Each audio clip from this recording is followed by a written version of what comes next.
వర్షాలు గేయం పార్ట్ 2కి స్వాగతం. ఆకాశం నుంచి ఆ మొదటి చినుకు నేలమీద పడ్డప్పుడు ఆ ఫీలింగ్ అద్భుతంగా ఉంటుంది కదా. సరిగ్గా ఆ అనుభూతినే ఈ గేయం మన కళ్ల ముందు ఉంచుతుంది. అసలు ఎప్పుడైనా గమనించారా, వర్షం పడగానే మన చుట్టూ ఉన్న ప్రకృతి మొత్తం ఎలా మారిపోతుందో? ఒక్కసారిగా చల్లటి గాలి, ఆ మట్టి వాసన, అంతా పచ్చగా. ఆ మార్పును ఫీలయ్యారా? ఈ గేయం మనల్ని సరిగ్గా ఆ ప్రపంచంలోకే తీసుకెళ్తుంది.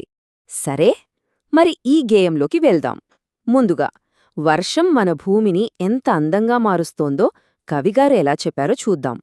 ఆయన మన భూమిని ఏకంగా ఒక రాణితో పోల్చారండోయ్.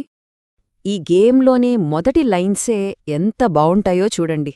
కవి ఏమంటున్నారంటే, వచ్చెను వచ్చెను వర్షాలు మా వసుధారాణికి తలబ్రాలు.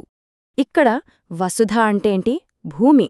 కవి మన భూమిని ఒక రాణిలాగా, ఒక పెళ్లి కూతుర్లా ఊహించుకున్నారన్నమాట. మరి ఆకాశం నుంచి పడుతున్న ఆ వర్షపు చినుకులు, అవే ఆ రాణిగారి తలమీద పోస్తున్న పవిత్రమైన తలంబ్రాలట. చూడండి ఎంత గొప్ప ఊహ అది. అలా ఆ చల్లటి వర్షం రాగానే ఎప్పటినుంచో ఎదురుచూస్తున్న జనాల ముఖాలు కూడా ఒక్కసారిగా సంతోషంతో పువ్వుల్లా వికసించాయట. సరే, వర్షమంటే ఎప్పుడూ మెల్లగా చినుకులు పడటమే కాదు కదా. కొన్నిసార్లు ఉరుములు, మెరుపులతో చాలా గట్టిగా, డ్రమాటిక్గా వస్తుంది. ఇప్పుడు ఆకాశంలో జరిగే ఆ గర్జన గురించి తెలుసుకుందాం.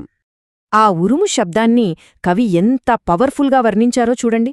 ఆకాశంలో రెండు పెద్ద కత్తులు ఒకదాన్నొకటి బలంగా ఢీకున్నట్టు అలా ఉత్తర దిక్కున గట్టిగా ఉరిమిందట.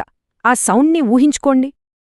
అసలు ఆ శబ్దం ఎందుకొస్తుందంటే, ఆకాశంలో ఆ నల్లని మేఘాలు ఒకదాన్నొకటి ఢీకొన్నప్పుడే అంత పెద్ద ఉరుమొస్తుందనమాట. ఇక ఉరుముతో పాటు ఏమొస్తుంది? మెరుపు. ఆ మెరుపు ఎంత బ్రైట్గా ఉందంటే మన కళ్ళు కూడా సరిగ్గా చూడయేనంత కాంతితో మన కనుపాపలు జిగేల్మనేంతలా మెరిసిందట. అయితే ఈ ఉరుములు, మెరుపులు చూసి భయపడాల్సిన పనేం లేదు.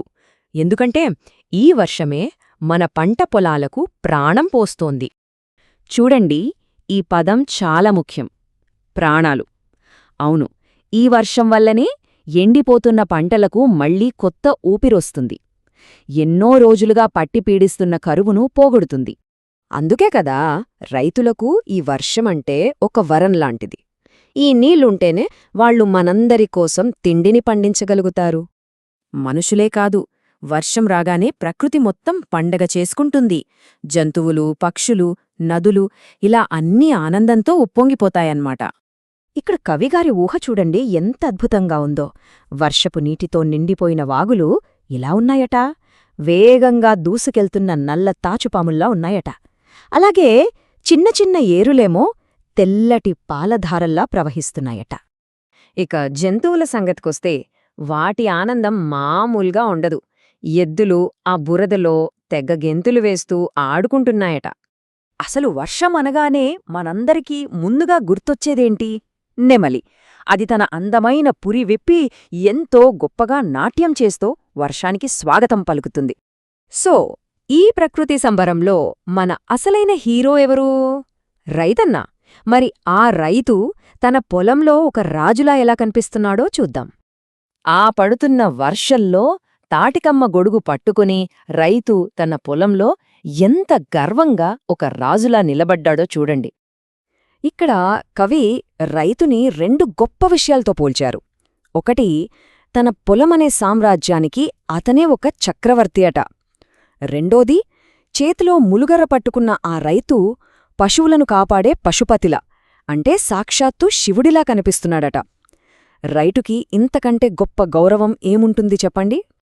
ఓకే, ఇప్పటిదాకా ఈ అద్భుతమైన గేయం భావాన్ని పూర్తిగా అర్థం చేసుకున్నాం కదా. ఇప్పుడు పరీక్షల కోసం మనం గుర్తుపెట్టుకోవాల్సిన కొన్ని మెయిన్ పాయింట్స్ ఏంటో చూసేద్దాం. ఈ 3 విషయాలు చాలా ముఖ్యం. గుర్తుంచుకోండి, కవిగారి పేరు డాక్టర్ వానమామలై వరదాచార్యులు.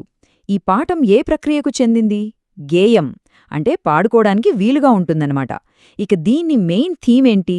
వర్షమనేది ప్రకృతికి, రైతులకు ఎలా ఆనందాన్ని, జీవాన్ని ఇస్తుందో చెప్పడమే. సో ఫైనల్గా మనం గుర్తుంచుకోవాల్సింది ఒకటే, వర్షమంటే కేవలం నీళ్లు కాదు, అది ప్రకృతికి ప్రాణం. మన జీవితాల్లోకి ఆనందాన్ని, సంపదను తీసుకొస్తుంది. నెక్స్ట్ టైం వర్షం పడినప్పుడు ఈ గేయంలోని ఈ అందమైన దృశ్యాలన్నింటినీ తప్పకుండా గుర్తు చేసుకోండి.